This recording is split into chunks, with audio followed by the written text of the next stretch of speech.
Mars media நேயர்களுக்கும் அன்பர்களுக்கும் இந்த நாள் இனிய நாளாக அமைய எல்லாம் வல்ல இறைவனை பிரார்த்திக்கின்றோம். இந்த சேனல் உங்களுக்கு பிடிச்சிருந்தா மறக்காம சப்ஸ்கிரைப் பண்ணுங்க, ஷேர் பண்ணுங்க, லைக் பண்ணுங்க, கமெண்ட் பண்ணுங்க. சுய உதவிக்குழு பான் கார்டுகளுக்கு மார்ஸ் மீடியா நேயர்கள் எல்லாருக்கும் ஜோதிட குருஜியின் இனிய வணக்கங்கள். இந்த பதிவில் நம்ம என்ன பார்க்க போகிறோம் அப்படின்னா 2024ஆம் ஆண்டு மார்ச் மாத ராசி பலன்.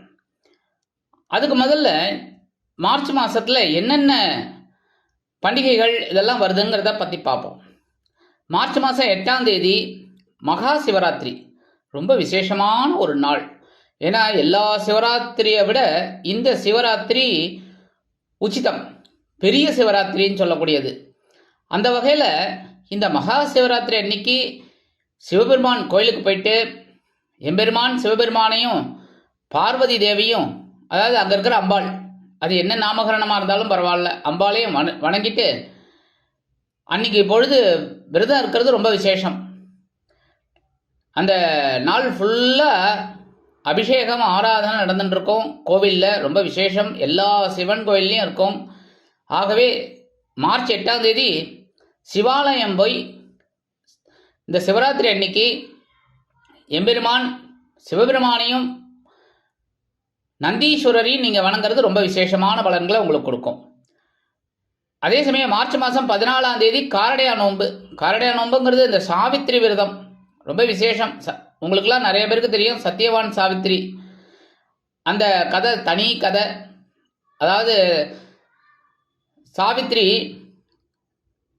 சாவித்திரி சத்தியவானோட உயிரை மீட்கிறதுக்காக யமதர்மராஜா கிட்டே வரம் வாங்கினவங்க. அதனால இந்த காரடையா நோம்பில் நம்ம சத்தியவான் சாவித்திரியை நினைக்கிறது ரொம்ப விசேஷம். அடுத்தபடியாக 25/3/2024 அன்னைக்கு பார்த்தீங்கன்னா ரொம்ப விசேஷமான நாள் பங்குனி உத்திரம். இந்த பங்குனி உத்திரம்ங்கிறது சாஸ்தா திருக்கல்யாணம். அதே சமயம் சிவன் கோவிலில் திருக்கல்யாணம் சிவபெருமானுக்கு, அதே சமயம் முருகப்பெருமானுக்கு திருக்கல்யாணம், முருகப்பெருமானுக்கு காவடி எடுக்கிறது எல்லாம் ரொம்ப விசேஷமாக இருக்கும். ஆக நீங்கள் கோவில் தரிசனம் ரொம்ப விசேஷம். சிவன் கோயிலாகட்டும், ஐயப்பன் கோயிலாகட்டும், அதே சமயம் முருகன் கோயிலாகட்டும், நீங்கள் போயிட்டு வழிபாடு பண்ணுறது ரொம்ப விசேஷமான பலன்களை கொடுக்கும். இந்த மார்ச் மாதத்தில் கிரகநிலைகள் அப்படின்னு பார்த்தீங்கன்னா மேஷ ராசியில் குரு, கன்னி ராசியில் கேது, துலாம் ராசியில் சந்திரன், மகர ராசியில் செவ்வாய் மற்றும் சுக்கிரன், கும்பராசியில் சனி பகவான், சூரியன், புதன், மீன ராசியில் ராகு. அந்த வகையில் இந்த கிரக அமைப்புகள் மாத ஆரம்பத்தில் இருக்கு. 2/3/2024 அன்னைக்கு புத பகவான் கும்பராசிலேருந்து மீனராசிக்கு போயிடுறார். 8/3/2024 இந்த சுக்கிர பகவான் மகர ராசியிலேருந்து கும்பராசிக்கு போயிடுறார். 14/3/2024 அன்னைக்கு சூரிய பகவான் கும்பராசிலேருந்து மீனராசிக்கு போயிடுறார். அதே சமயம் அன்னைக்கே செவ்வாய் பகவான் மகர ராசியிலேருந்து கும்பராசிக்கு போகிறார். கும்பராசியில் சனியோடு சேர்ந்துடுறார். அதே சமயம் சூரிய பகவான் ராகுவோடு சேர்ந்துடுறார் 14ஆம் தேதிக்கு அப்புறம். இதுதான் இந்த மார்ச் மாதத்தோட கிரக நிலைகள், சஞ்சாரங்கள். அந்த வகையில் இந்த மார்ச் மாதம் ஒவ்வொரு ராசிக்கும் என்னென்ன பலாபலன்களை கொடுக்க போகிறதுங்கிறத பற்றி நம்ம இப்போ தெளிவாக பார்ப்போம். பதிவுக்கு போகலாமா? எனதொருமை தனுசு ராசி நேர்களே, இந்த பதிவில் நம்ம என்ன பார்க்க போகிறோம் அப்படின்னா 2024ஆம் ஆண்டு மார்ச் மாத ராசி பலன். இந்த மார்ச் மாதத்தில் உங்களுக்கு எந்தெந்த கிரகங்கள் அற்புதமாக நன்மை செய்ய போகிறது, எந்தெந்த கிரகங்கள் மூலமாக நீங்கள் கவனமாக இருக்கணும், பரிகாரமாக என்ன பண்ணினா ரொம்ப விசேஷம், அதே சமயம் சந்திராசிரம தினங்களில் என்னென்ன பண்ணினா ரொம்ப நல்லபடியாக இருக்கலாம் அப்படிங்கிறத பற்றிலாம் நம்ம இப்போ தெளிவாக பார்க்க போகிறோம். உங்களோட ராசிநாதன் அப்படின்னு பார்த்தீங்கன்னா குரு பகவான் உடனே உங்களுக்கு சந்தோஷமாக இருக்கும். ஏன்னா அவர் தான் சுகஸ்தான அதிபதி. என்ன அதனாலே உங்களுக்கு சில பேருக்கு பார்த்திங்கன்னா இந்த தனுசு ராசிக்காரர்களுக்கு சொந்த வீடு இருக்கும், இல்லைன்னா ஒரு சின்ன லேண்டாவது இருக்கும். என்ன அதாவது குறுணி நிலம்னு சொல்லுவாங்க பாருங்கள், அந்த மாதிரி துளியோண்டு ஒரு நிலமாவது இருக்கும் அவங்களுக்கு. அந்த வகையில் இந்த குரு பகவான் இப்போ எங்கே இருக்காருன்னு பார்த்தீங்கன்னா சூப்பராக பஞ்சமஸ்தானமாக 5ஆம் இடத்துல இருக்கார். இந்த குரு பகவான் 2, 5, 7, 9, 11 இதிலெல்லாம் இருந்தால் ரொம்ப விசேஷமாக இருந்துட்டு சில நன்மைகளை கொடுப்பார். அந்த வகையில் உங்களுக்கு என்ன அப்படின்னா சில சமயம் தலைக்கு வந்தது தலைப்பாகையோடு போச்சு அப்படிங்கிற மாதிரிலாம் சில இன்சிடென்ட் உங்களுக்கு நடக்கும். அதனால உங்களுக்கு கவலைப்பட வேண்டாம், நல்லபடியாக இருக்கும். இருந்தாலும் குழந்தைகளின் மூலம் சில சந்தோஷமான செய்திகள் நீங்கள் எதிர்பார்க்கலாம்.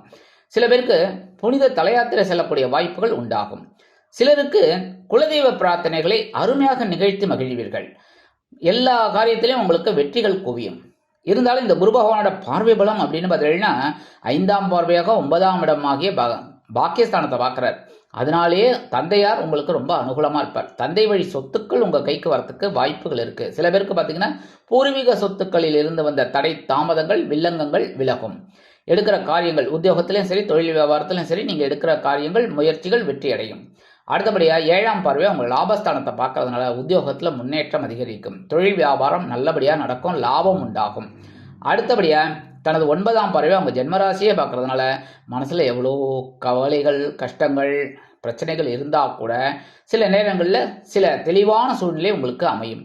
உடல் ஆரோக்கியம் அப்படி இப்படி இருந்தாலும் ஓரளவுக்கு தெளிவான சூழ்நிலையில் தான் உண்டு. அதே சமயம் மருத்துவ செலவுகள் குறையறதுக்கு வாய்ப்புகள் நிறையா இருக்குங்க. அடுத்தபடியாக 5, 12 குடை அதிபதி செவ்வாய் மற்றும் 6, 11 குடை அதிபதி சுக்கிர பகவானுடன் இணைந்து சுக்கிரமங்கல யோகத்தை உங்களுக்கு கொடுக்குறாரு. எங்கே உட்காந்துட்டு தனவாக்கு குடும்பஸ்தானமாகிய 2ஆம் இடத்துல இருந்துட்டு தனவரவு உங்களுக்கு எந்த அளவுக்கு உழைக்கிறீங்களோ அந்த அளவுக்கு உங்களுக்கு கண்டிப்பாக இந்த 2 கிரகங்களும் அருமையாக கொடுக்கும். அதேமாரி கொடுத்த வாக்குறுதிகளை காப்பாற்றி மகிழ்வீர்கள். 2 கிரகங்களுமே உங்களுக்கு அற்புதமான பலன்களை கொடுத்துக்கிட்டே இருக்கும். அதே சமயம் குடும்பத்தில் சின்ன சின்ன குழப்பங்கள் இருந்தாலும் சந்தோஷமான ஒரு சூழ்நிலை ஓடிக்கிட்டே இருக்குது. ஏன்னா சில பேருக்கு குழந்தைகளுக்கு கல்யாணம் ஆகிருக்கும், அதனாலே உங்களுக்கு ஒரு புதிய வரவு வந்திருக்கும், அதனாலே உங்களுக்கு சந்தோஷம் அதிகமாக இருக்கும். சில பேருக்கு குழந்தைகள் அதாவது புத்திரபாக்கியத்தை நினைத்து கொண்டிருக்கும் குழந்தைகளுக்கு புத்திரபாக்கியம் கிடைப்பதால் வீட்டில் ஒரு சந்தோஷமான ஒரு சூழ்நிலை குழந்தைகளின் மூலமாக அமையும். 8/3/2024 முதல் இந்த சுக்கிர பகவான் எங்கே வரப்போறாருன்னு பார்த்தீங்கன்னா சகாய்ஸ்தானமாகிய 3ஆம் இடத்துக்கு வந்துடுறார். 3ஆம் இடம்ங்கிறது அற்புதம். ஏன்னா மனசில் ஒரு தைரியம் ஊற்றெடுக்கும், வீரியம் கிடைக்கும், உத்தியோகத்தில் தன்னம்பிக்கை கூடும், எடுக்கிற காரியங்கள்லாம் சிறப்பாக அமையும், எல்லா விதத்திலும் முன்னேற்றங்கள் குவியும், உடன்பிறப்புகள் அனுகூலமாக இருப்பார்கள். சில பேருக்கு விலை உயர்ந்த பொருட்களை வாங்கி மகிழும் வாய்ப்புகளும் உண்டாகும். 14/3/2024 முதல் இந்த செவ்வாய் பகவானும் எங்கே வராருன்னு பார்த்தீங்கன்னா 3ஆம் இடமாகிய சகாயஸ்தானத்துக்கு வந்துடுறார். அற்புதம். ஏன்னா இப்போ உங்களுக்கு குழந்தைகளின் மூலம் மனமகிழ்ச்சி சம்பவங்கள் இல்லத்தில் நடைபெறும். அதே மாதிரி உத்தியோகத்தில் இருக்கிறவங்களுக்கெல்லாம் எதிர்பாராமல் சில உயர்வுகளை எதிர்பார்க்கலாம். அவங்க நீண்ட நாட்களாக கோரிக்கைகள் வைத்திருந்தீங்க, அந்த கோரிக்கைகள்லாம் இப்போ நிறைவேறும். தொழில் வியாபாரம்னு பார்த்தீங்கன்னா ரொம்ப அற்புதமாக நடக்கக்கூடிய ஒரு வாய்ப்புகள் இப்போ உங்களுக்கு ரொம்ப சூப்பராக இருக்கும். சில செலவுகள் உங்களுக்கு எதிர்பாராமல் வந்தாலும் சில செலவுகளை சமாளிக்கக்கூடிய ஒரு ஆற்றலும் உங்களுக்கு கிடைக்கும். சீருடை பணியாளர்களாகிய காவல், இராணுவம், தீயணைப்புத்துறை, மருத்துவத்துறையில் வேலை பார்க்கும் அன்பர்களுக்கு எதிர்பார்க்கும் இடமாற்றம், பதவி மாற்றம், பதவி உயர்வு, சம்பள உயர்வு அருமையாக மிக மிக மிக அருமையாக வந்து சேரும். மனதில் ஒருவித தைரியம் குடிகொள்ளும். எந்த ஒரு வேலையையும் என்னால் செய்து முடிக்க முடியும் என்ற ஒரு தன்னம்பிக்கை உங்களுக்கு அதிகரிக்கும்.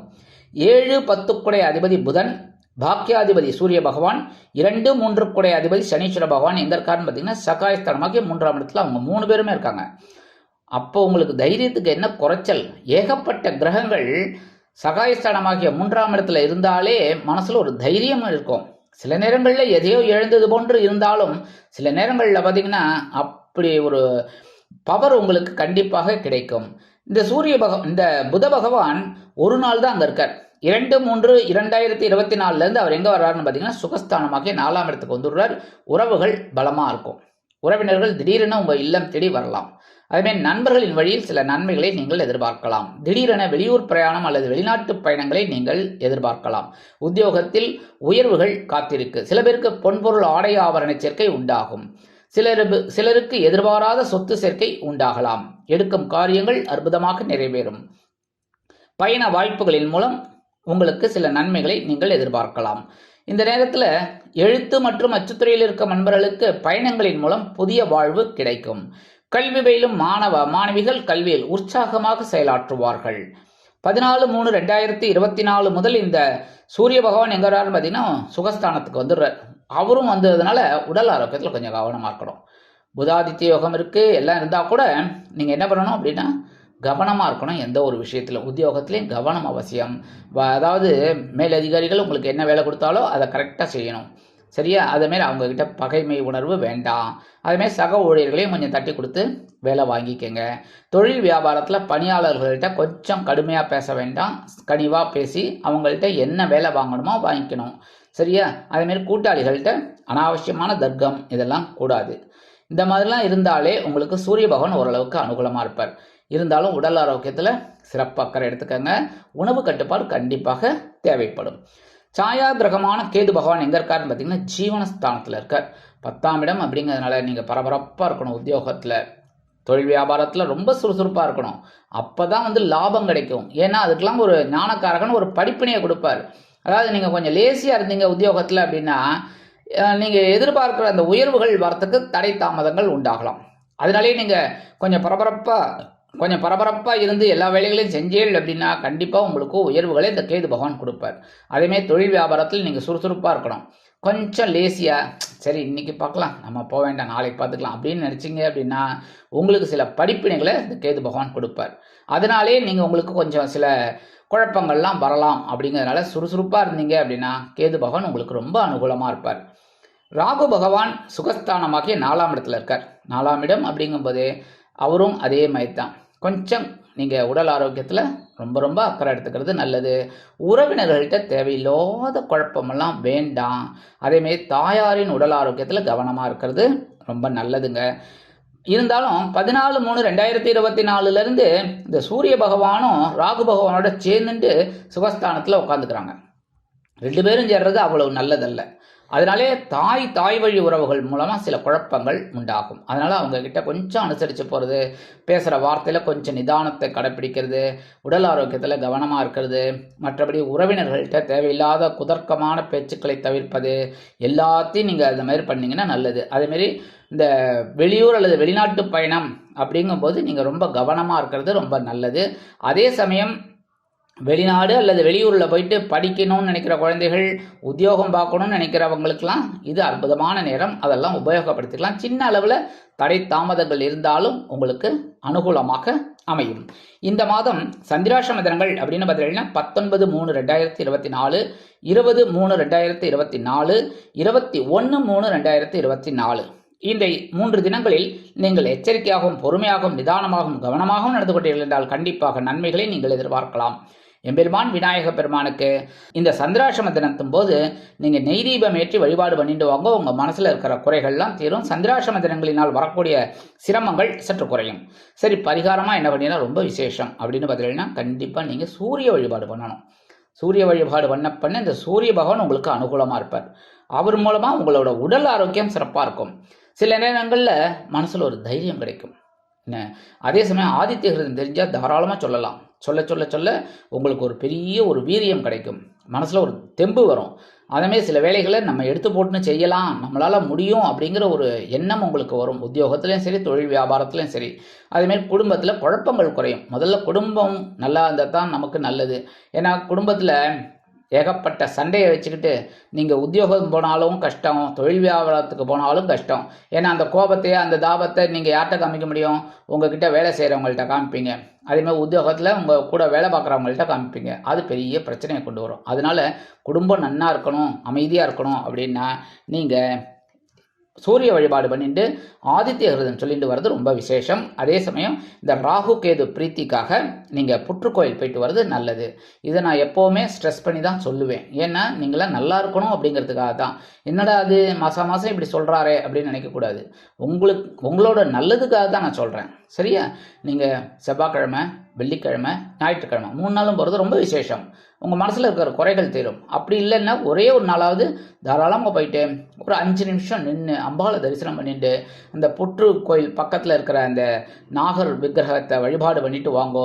கண்டிப்பாக இந்த 2024ஆம் ஆண்டு மார்ச் மாதம் உங்களுக்கு ஒரு அற்புதமான திருப்பம் தரும் மாதமாக அமையும் என்று கூறி விடைபெறுகிறேன். நன்றி, வணக்கம். மீண்டும் ஒரு அருமையான பதிவில் நான் உங்களை மனமகிழ்ச்சியோடு சந்திக்கிறேன். வாழ்த்துக்கள். வாழ்க வளமுடன். இந்த சேனல் உங்களுக்கு பிடிச்சிருந்தா மறக்காம சப்ஸ்கிரைப் பண்ணுங்க, லைக் பண்ணுங்க, ஷேர் பண்ணுங்க.